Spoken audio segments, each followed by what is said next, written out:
Yeah. Oh, hello. I can see you now with my glasses on. Jemma Bayley reviews everything ever. Hello and welcome to Jemma Bayley Reviews Everything Ever. It's me, Jemma Bayley. I'm here reviewing everything ever. Let's start with something easy. I'm going to review the Amish real quick. Yes, a nice easy topic with no complexity to it at all. There's just a bunch of people who decided that this is, I don't know, I think it's for religious reasons that they decided that this amount of technology was correct or some shit, and no one wants to be there, but I think they rumspringa and then a lot of them leave, especially the young ladies when they're like, sorry, they have vibrators out there? Sorry, horsepower means more than one horse? That's crazy. It's funny that, did you know a horse can get up to a few times its own horse? But like horsepower is a unit of measurement, but a horse can get, because it's a unit of measurement, a horse can actually exceed its own horse. It can exceed horsepower. So one horse can like run up to a few times its potential. What are you doing, Mark? Still living in your mother's basement? What are we doing reviewing the Amish? One, they're not.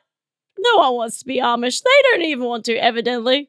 I'm not mad. You know what? I can hate on the Amish all I want. Are they going to hear this? No. It's like the one group that actively you can just slam online, and if anyone comes to their defense, you're like, you're not an expert. What would you know about not using technology, you piece of shit? I love the idea of like the open slather of just one group of people because they're not there. It's like being in a friendship group with the one friend that everyone hates is gone.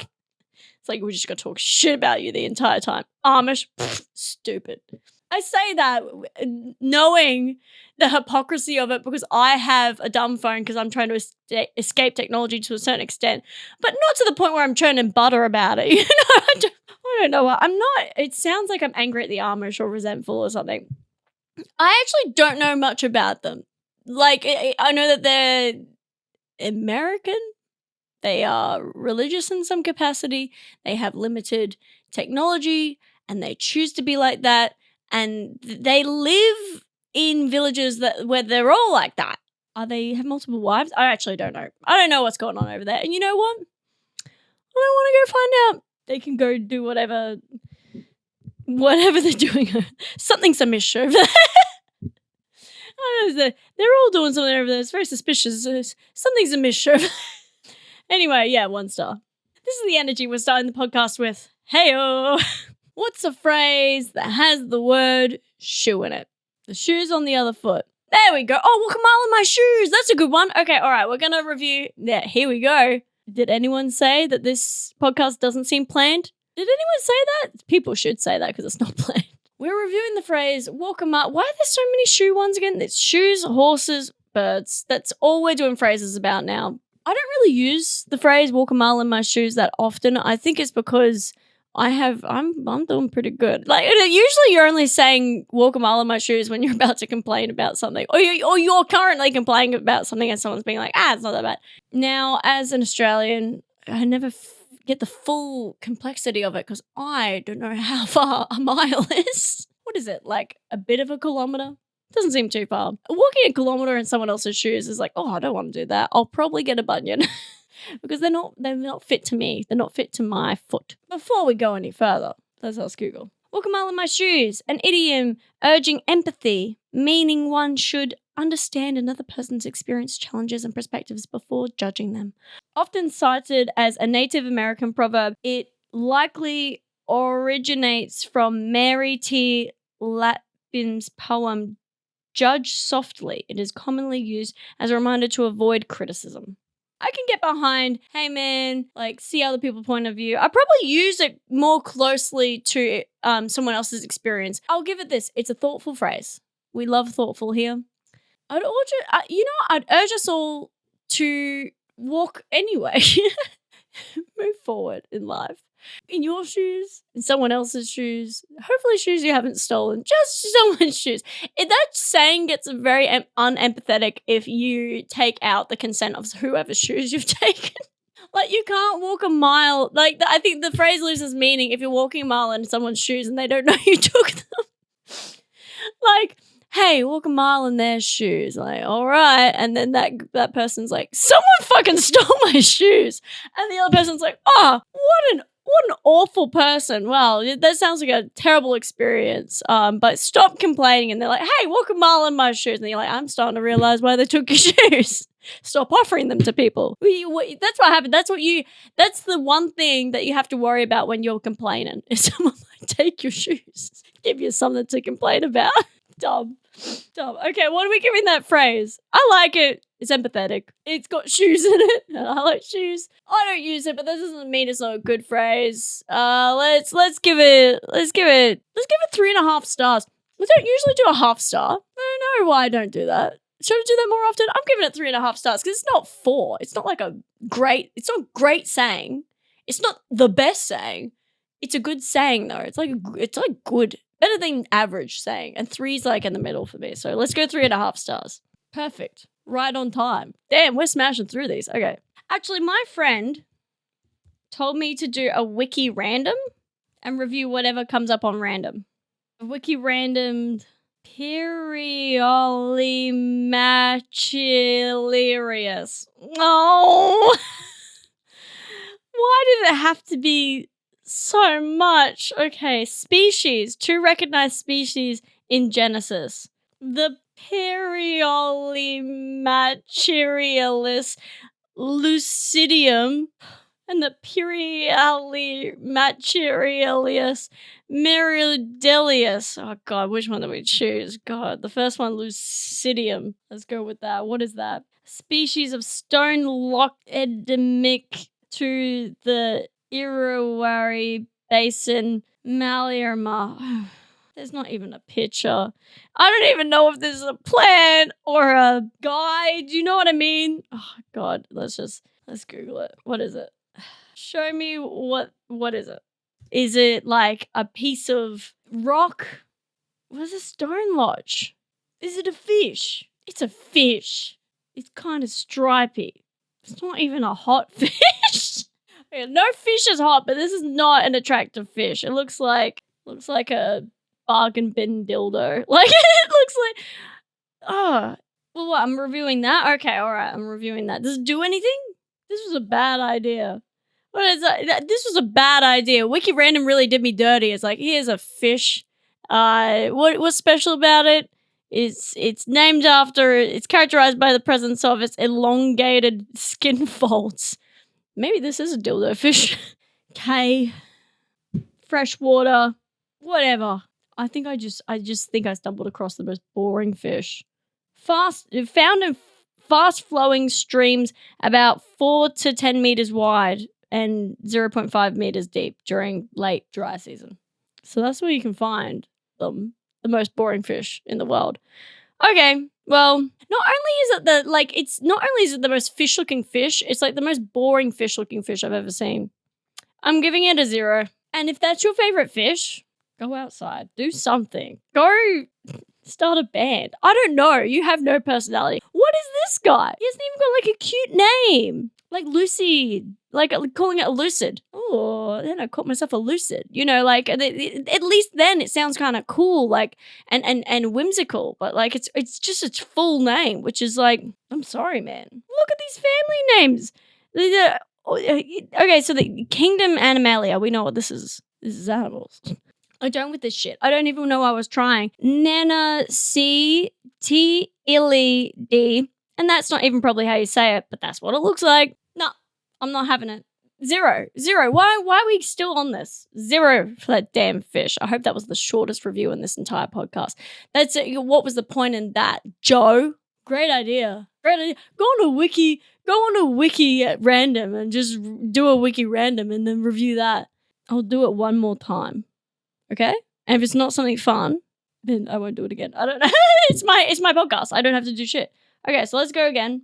We're reviewing Biwako Broadcasting, which is not to be confused with the BBC Japan or BBC 3 or Ben Shaw Broadcasting Production. We don't want to confuse them all because they all have the same acronym, apparently. A fee-free commercial television station serving Shiga Prefecture of Japan. It started broadcasting in 1972. It is a member of the Japanese Association of Independent Television Stations. Nice. Part of JIATS, guys. Part of JIATS. That's what you want to hear. They're independent. They're doing what they want to do. Now, let's get their most notable thing. I want to know what they're doing over there. Key popular programs and content. Launched in 2020 in Prime program Oromio Shiga Friday. I'm assuming that's a Friday show. A popular program for getting up-to-date and local news and information. The Shira Shigi Tiribi. You know what's interesting is I'm having an easier time pronouncing the Japanese stuff than I am the English shit. I'm not saying I'm doing it perfectly. I'm just saying I'm not like actually mentally struggling as much because I feel like saying Shira feels normal than Inigmika Diacilis with like Y's and P's in it. Do you know what I mean? There's just more vowels, I guess, is what I'm trying to say. In the is it hiragana? Is that the one that's the English letters in the Japanese spelling? Where are we at? What are we doing? Why has Wikipedia brought me here? Why have you done this to me, Joe? This isn't fun. Is this fun for anyone? I reviewed a fish that was boring, and now I'm on a Japanese broadcasting like website looking up their programs that are probably just like our version of the morning show. Is that what you wanted? I don't like this. It's not even the BBC. And we were not to be confused.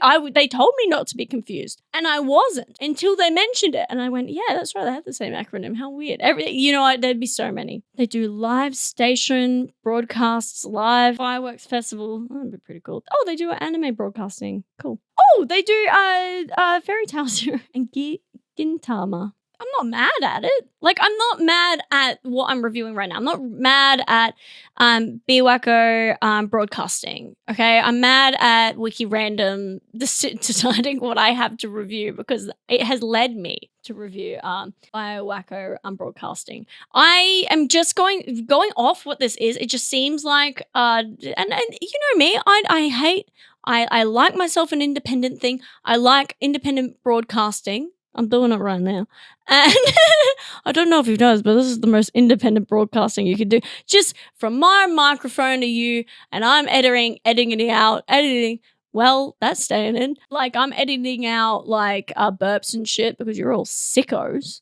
And here we are. So, from one broadcaster to another, I'm giving them a solid 4. And now we will never wiki random again, unless the people say so. If you all come up and they're like, we loved that. We loved the fish and the Japanese Broadcasting Network bit, then of course I will, but I doubt you will because I didn't feel any particular way about any of that. We're going to review hummingbirds.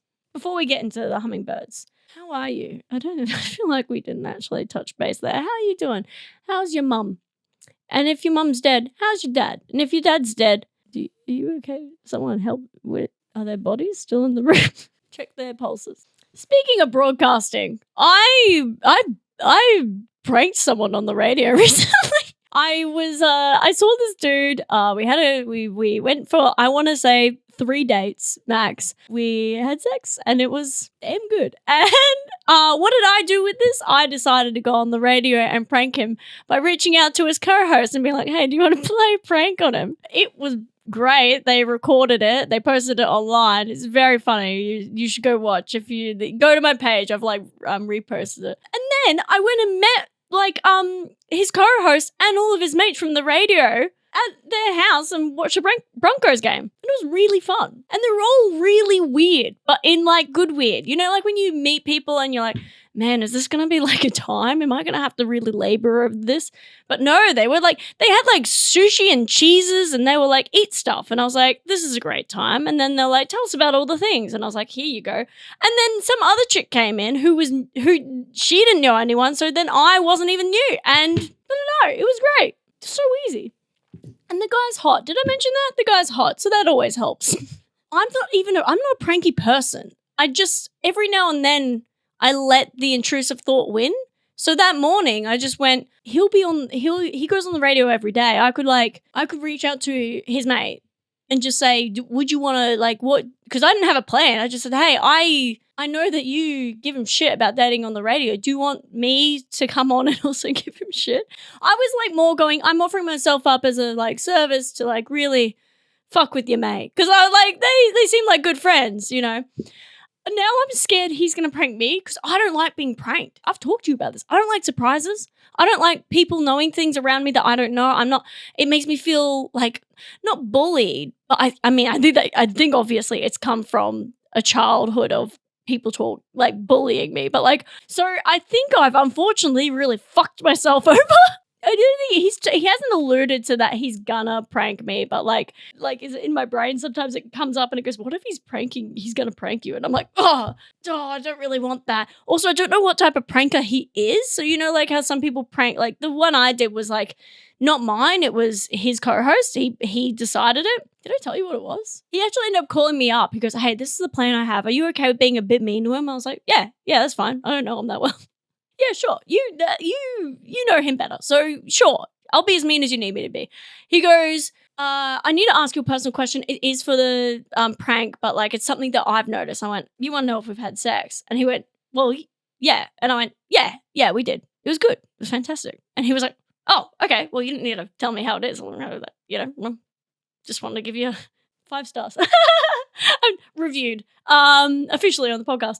Oh, okay. Well, great. What we'll do is I'm going to have this segment where I kind of allude to the fact that I think he's relaxed, and I'm going to kind of insinuate that it's because he's just had sex over the weekend. And then you come on the radio, call up you've been listening, and then you basically accuse him of talking about your sex life on the radio.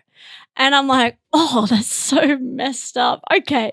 And so that's what we did. And I called up and I was just like, is this what you do? Do you just talk about your sex life on the radio? Is that what you do?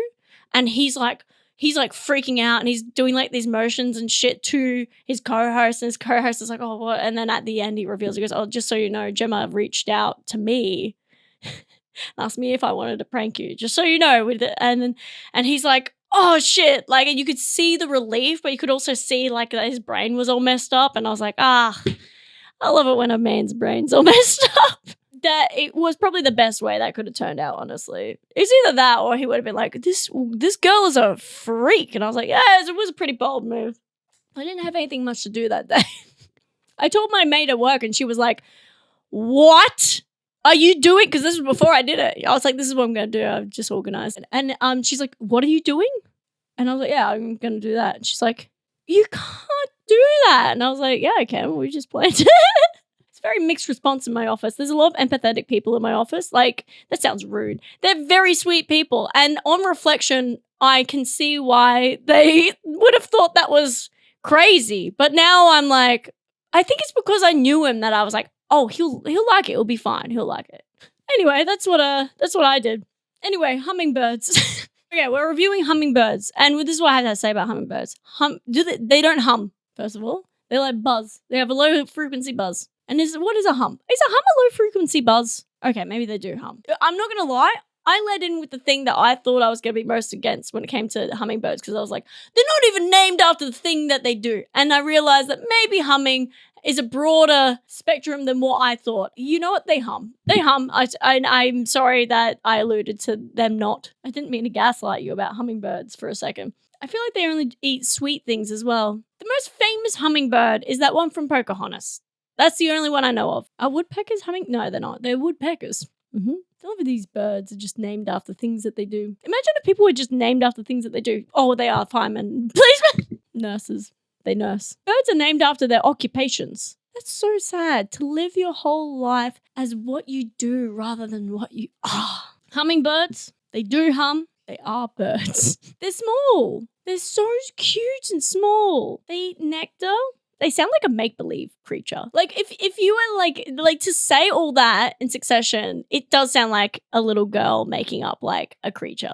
She's like, and its wings flap really fast, so it looks like it's hovering, and it only eats sugar.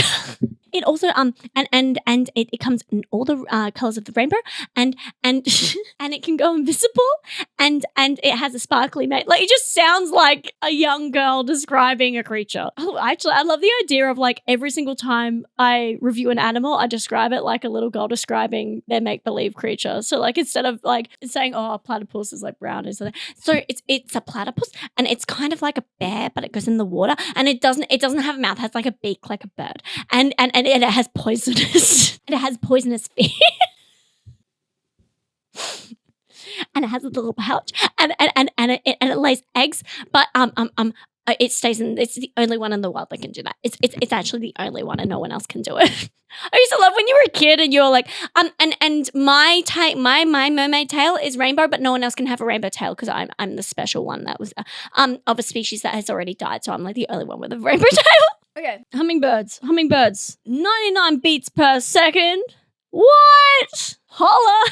They come in iridescent colors. Damn, this is a rock star sort of animal. This one, I like it. I was always gonna like it. Come on, they're like the fairy of the bird world. It's crazy. They're the only birds that can fly backwards, upside down, and hover with high precision. They are the Red Bull athletes of the bird world. I'm very excited about this. They consume nectar and insects for protein, often visiting flowers and bird feeders. They consume more than twice their body weight in nectar daily. Their insulin responses must be crazy. The females are built small. They make nests and raise young alone. They're single moms.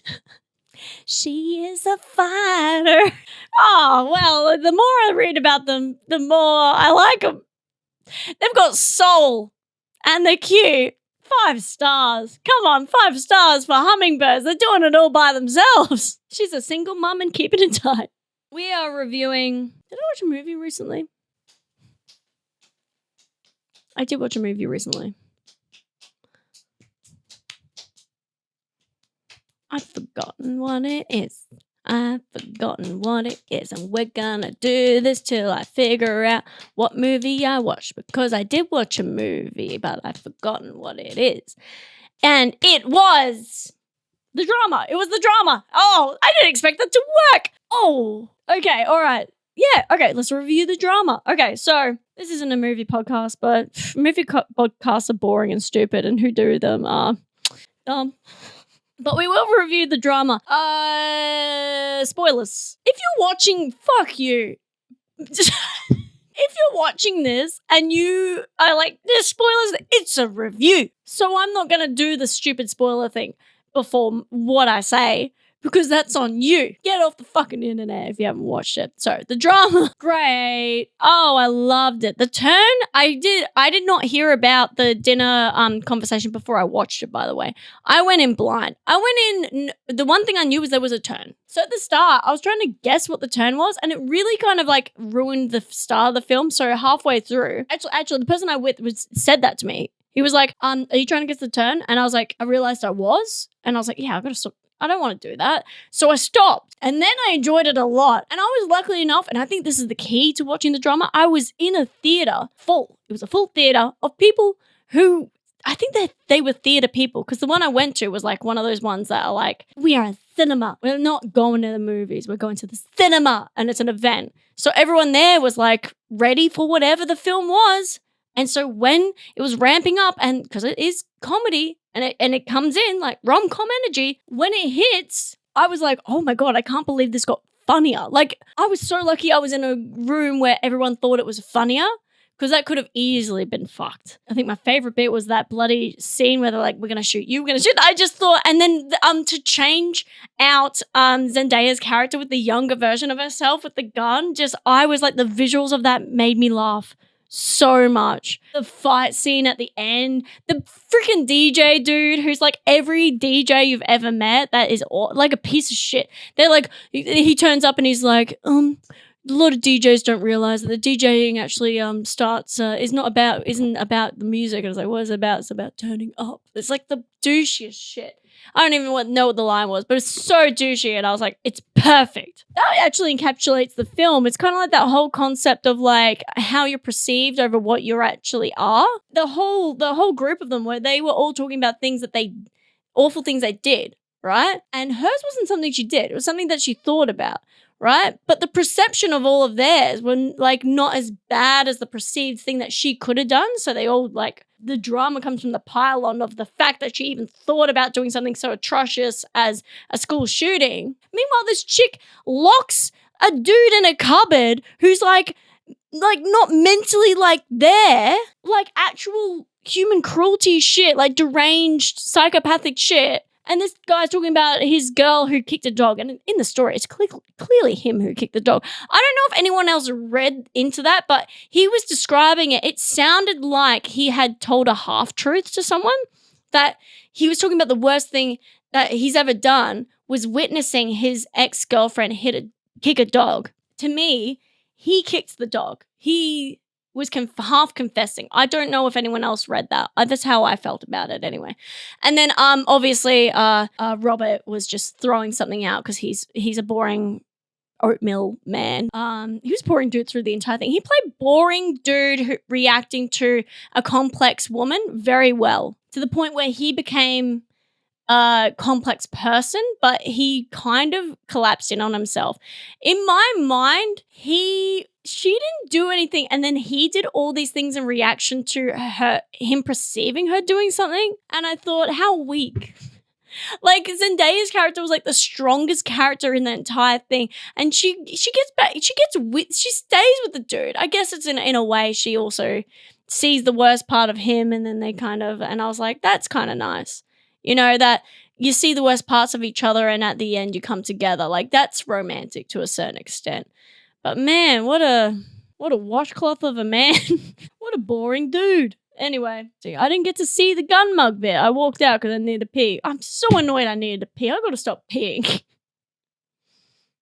No more peeing for me. I'm done. No more liquids. Yeah, so no, I'm gonna give the drama a 5. I'm not reserved with my high star ratings, because I'm not reserved with my low ones either. Oh, if I can give a low rating, 5 stars for the drama. That's how I feel. That's how I feel in my belly. That's how I feel in my gut. Man, that bit where he like confronts the wheelchair girl and he's like so apprehensive, and this woman just doesn't know what's happening, and he's made it such a thing. He's made the drama such a thing to this person. She's just wheeling about her life. And he's come in to cause that whole thing didn't need to be a thing. And that's the whole concept. It's like that, the whole drama didn't even need to be a thing. They were all perpetuating it. How fucking nuts. Anyway, what are we doing? Yeah, we're done. That's the drama. That's my review of the drama. Okay. Benedict would like me to review the thank you wave when people let you into traffic. So like, you know, how you're all kind of like piled up and there's a person over here. You stop and let them in. And they put their hand out. They go, like, thank you. Or in the rear view mirror, you go like that, right? I must admit, I never take notice when people do the thank you wave to me. Like, I don't look in front of me and go, oh, they gave me the thank you wave. But every single time someone lets me in, I always do it. I remember doing it. I just don't remember receiving it. But I don't think it's because I'm not receiving it. I think I'm just like not looking for it. I think I'm more like, oh, like, I feel like, I'm sorry for existing. It's a very like, oh God, it's such a like fawning response to me. Oh, thanks. Thank you for letting me in the way. What else were you going to do? Are you just going to like be a dick? I once was dating this dude. Oh, it did not last long because this is the sort of behaviors he was doing. We're in a 2-lane. It was going to a 1-lane. And we were driving amongst this other car. And they were driving at the same speed. And they were doing this for a while, and there was a merge coming up, and you could see it. So this car is a little bit ahead of us, but he speeds up a little bit. And then, so they're like this. I'm like, hey, like I noticed it. I clocked it, and I thought maybe he just didn't notice. And then they both were doing this, like when it was leading up to, and I'm like, oh, just let the guy in. He clearly, and this guy speeds up, and he audibly goes, no, and starts speeding up. And I was like, the fuck, like, and I, to the point where, you know, you grab something, you're like, oh, it got to this point where he like speeds up in front of him like that and gets a beep, and then he goes, oh, fucking dickhead. And I was like, what do you mean? What do you mean? He was in front of you and you actively like raced him. What kind of this? You didn't even get that far ahead of him.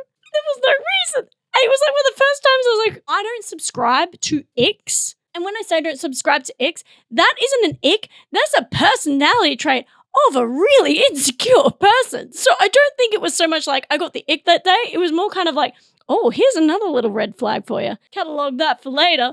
That wasn't even the one that put me over the edge with that dude.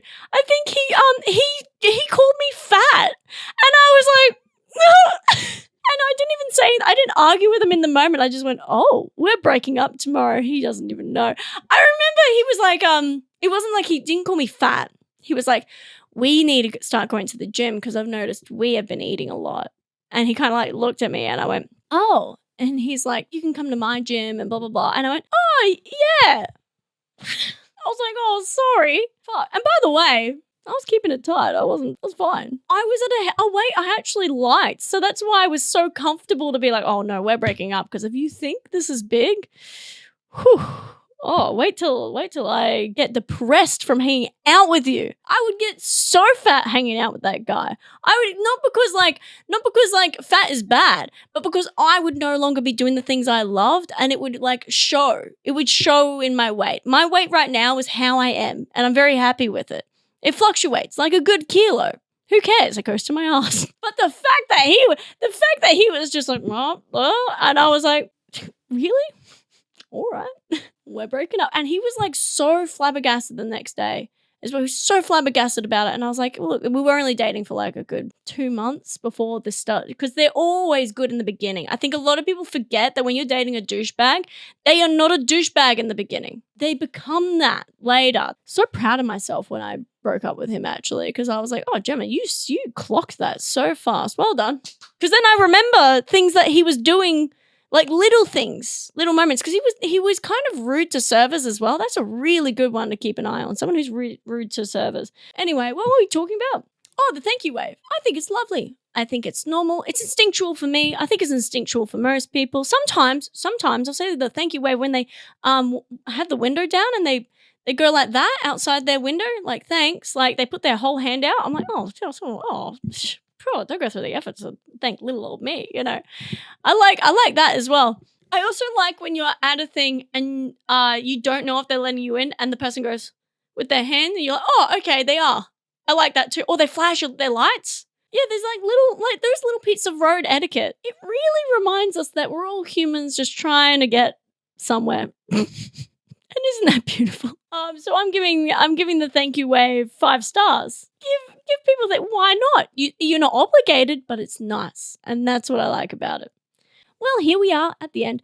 Let's review the end of the podcast. Oh, it's a 1 star. I hate that it's finishing. And I usually love finishing. Sometimes I do it twice. Oh, guys, I'm sorry. Please come back. Please come back. Rate me 5 stars on Spotify and all the do's and dads. Send me a review at jemmabaileycomedy@gmail.com or comment something on my Instagram. I will do that in a review as well. You're lovely. If you're following me on Instagram, I will post stories asking for reviews. So if you post to those, I will oftentimes review in the podcast. So, goodbye. I love you and have a good day.